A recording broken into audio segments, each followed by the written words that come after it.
I think with a high degree of certainty, we have him in custody. Hopefully he's going to be found guilty, I would imagine, and I hope he gets the death penalty. What he did, Charlie Kirk was the finest person. He didn't deserve this. That's the major update from the president speaking this morning about the murder investigation into political activist Charlie Kirk. Thanks for being here with us. I'm Joel D. Smith, and that is 22-year-old Utah Valley University student Tyler Robinson, now in custody. The governor of Utah says Robinson confessed, or implied at least, to family members that he killed Kirk, then they turned him in. So investigators discovered a bolt-action rifle, they say, wrapped in a towel, inscriptions engraved on the casings found on the gun, things reading like, "Hey fascists, catch," and "Bella Ciao," meaning "Goodbye Beautiful," apparently a reference to an anti-fascist song. So I'm not going to be deterred. I am not afraid, and I'm going to keep pressing forward.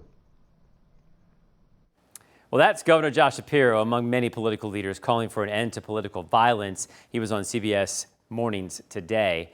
Back in April, of course, Shapiro and his family, they were targets of an arson attack, a break-in while they were sleeping.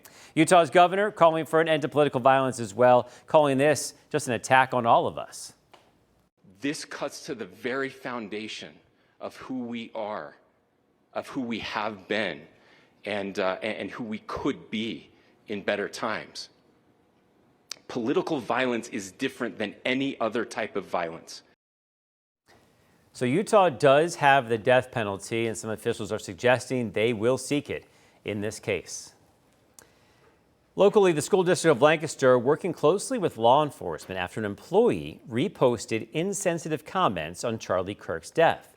The district sending out a letter to parents about an increased police presence at McCaskey High School. Andrew Klein bringing us team coverage of that coming your way at 6 o'clock. So the district is keeping how it's handling that teacher scenario from social media private, internal, but we wanted to talk about what it means to share your opinions online and some possible consequences. Maxine Rose joining us live for that.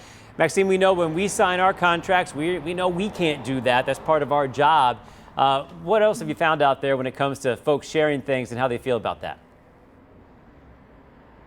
Yeah, well, today when I spoke with people here in Harrisburg, we heard some very mixed reactions from people. Some people were saying that posting online should be very separate from your work. But then there are others who say kind of what you're saying here, Joel D., it kind of bleeds in to what happens at work and who it affects. I know you came across an interesting website just created for this purpose of taking people's posts about Charlie Kirk and then amplifying them. Tell me about that. Yes, it has people's names, faces, social media accounts on there, and looking at it now, it says they have 20,000 submissions on here of people just posting about all of that.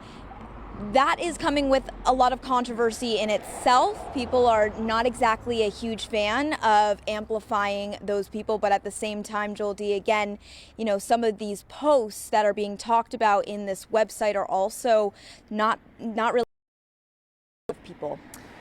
Well, and you know, like you said, I mean, you have the right to free speech. You don't have the right to without consequences. That comes with it.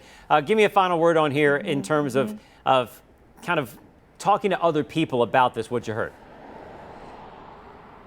Yeah, well, as you mentioned, you know, the word consequence here is really critical, right? We have people who are saying, yes, there should be consequences because anybody could be, you know, reading what you're putting on there. And then there are others, again, who say this is completely separate. We did not go into, though, you know, what exactly that consequence should look like, though we do know there are people all over the country right now facing those consequences at work, Joel D. The safest way to think about it is when you post it, imagine everybody can see it. And are you okay with that when you hit send? That is the way to go. So that's what I tell my kids. Right. All right. Thanks a lot, Maxine.